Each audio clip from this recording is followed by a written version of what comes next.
And we've been talking about the lineup, but we want to get from the horse's mouth. I'm sorry, Evan. No, since you got your teeth fixed, that's no longer a problem. But we want to get direct from the source because, for example, I don't know if these are in order or not. As you can hear, I have my sheet with me. But Mhm. when we were talking about this, I was talking with Brian on a recent show, and the Hell in a Cell episode came up. And obviously, the Hell in a Cell, Mankind and Undertaker. Right. And I was trying to explain because he said, well, how can this be covered differently, Mhm. than what's already been covered? And I was trying to explain, but you probably can better that this comes from trying to look inside the bizarre mind of our friend Mick, mankind's mind. Say it better. Well, that's exactly it. I mean, I guess from the beginning of this show, we worked with Mick Foley on our pilot episode, the Killing of Bruiser Brody episode, and I've always been fascinated by Mick. I mean, his sort of approach to wrestling, his craft, his philosophy that he brings to his style of performance is very unique. Obviously he's very committed to all the characters he plays, but he also subscribes to that sort of theater of pain style of performance art, if you will.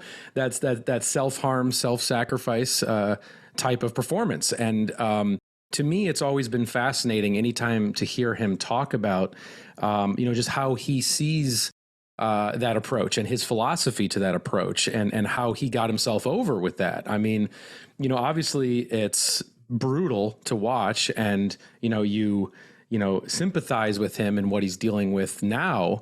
But for him, it was a way to connect with the audience. He sort of felt like it might have been difficult for him to connect in a different way. And this was his way to get that reaction from people, like that they had never seen, somebody take a flat back on the concrete, or, some other brutal thing that he does to himself, hard way stuff or whatever it is.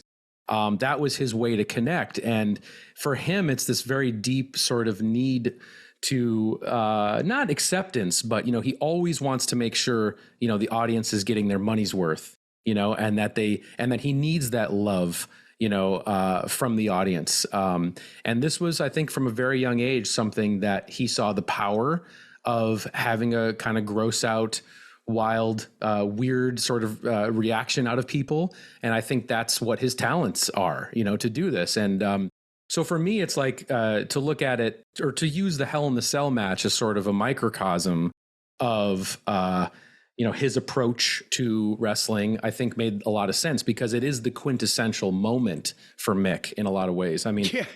for people my generation, when I saw that live on pay-per-view as it was happening, I had never seen anything like that before, because Join the club. yeah, well, right. I mean, but as an impressionable viewer, it transcended the idea of like a wrestling storyline, because now you have concern over the individual.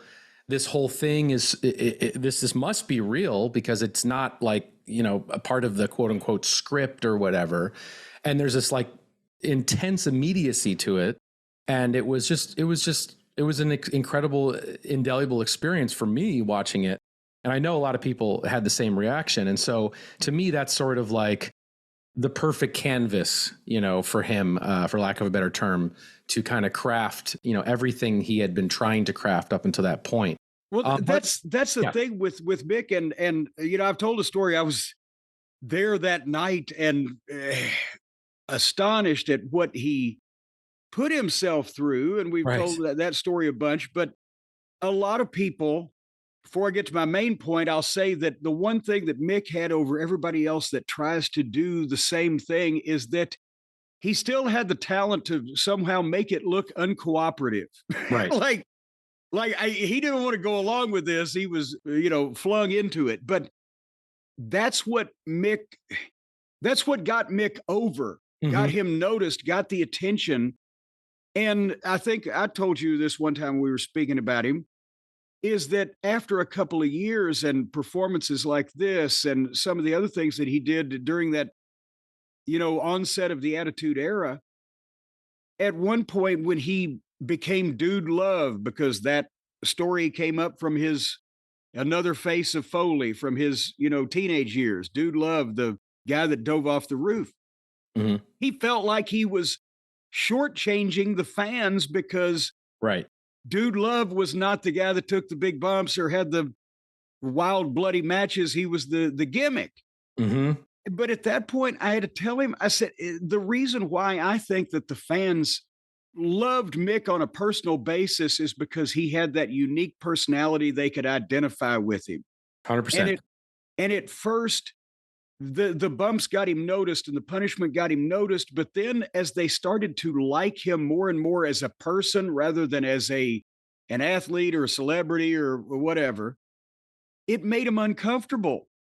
Yep. Instead of going, wow, they go like, oh no, no, Mick, please. They felt like somebody was hurting their friend. And Right. Yep. I think that's when he realized that it was the tail end of his career that he could back up on that stuff and Yeah. just be Mick, right?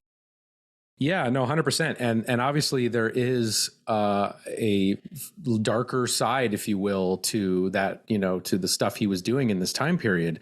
For example, obviously the effect it would have on his body, now, flashing forward to now and what he's going through, but also like what the episode gets into is his family. I mean, his wife, who he, they met very young, and she sort of understood his philosophy and what he was trying, these moments he was trying to make, through wrestling, and his plight, of wanting to be this very hardcore, believable wrestler. But then, of course, as you have a family and there's this escalating need to outdo yourself, Yeah. and this the snowball effect, it has a you have children now, mouths to feed, and you have a family, and they're kind of now tagging along on this ride, and that's difficult. And I think our episode definitely gets into the family side of having a husband, a father like Mick, with kind of wrestling with the things that he wants to do and to achieve, but also at what risk, and so I think that's definitely part of it. But also it's scary in terms of what he has to live with now, in terms of what he's going through cognitively and the unknown of what's going to happen in 10 years from now, 15 years from now. And this sort of, it's for him, it's a mixed blessing, this match, because it's something that sort of made him the legend that he wanted to always become. But it also is something that he very narrowly escaped, some even worse consequences than he did, so. Yeah. And who else is on this episode? I know I gave you some comments. I may end up on the cutting room floor, but Yeah, right. you got some other interesting people. Yeah. Yeah. I think with this episode, we really wanted to try and live in the match as much as possible. So I think the amount of time we spend talking about the moment to moment in the match is actually longer than the match it is in actuality, which is always fun. I think that's very fun to watch. So we wanted to get a lot of people that were, there and covering it or involved in it in some way. So, so we got Gerald Briscoe in it, who's watching the monitors, right, and producing there. And from his perspective, we did get Dr. Francois Petit, who makes a run in the episode, who's an incredible character. And he's awesome. Is it Mick, his body is like a whale. It is just, he has no bone structure. You can just move him around. Yeah, right. Let me fix you, baby. But he's great, and he gives a great perspective in terms of calling Mick like his greatest patient in many ways, of the types of stuff he's had to do to reset him, and throughout the years. But it's cool to hear from him. I mean, I had no idea he was Sub-Zero in the Mortal Kombat movie. I did not know that. I didn't either. I did not know that. I thought he was just the guy that did handstands on the boys' backs. No, he's in the movie. And so he gives a very unique, perspective. Of course, Mick's family is in there, his wife, Colette, Noelle, his daughter, and Mickey, his son. Jimmy Corderas is in the episode as well. Al Snow, who sort of took care of Mick that night, trying to get him giving him all the help he could get to get into bed and all that stuff. It's pretty brutal. Jim Ross returns for it, of course, on color commentary, yourself. And yeah, I think that's everybody. Is that the season premiere? I don't know if my list is in order. Yes. That is. So on March 25th, we're going to take the ride on the Hell in a Cell train. Yes.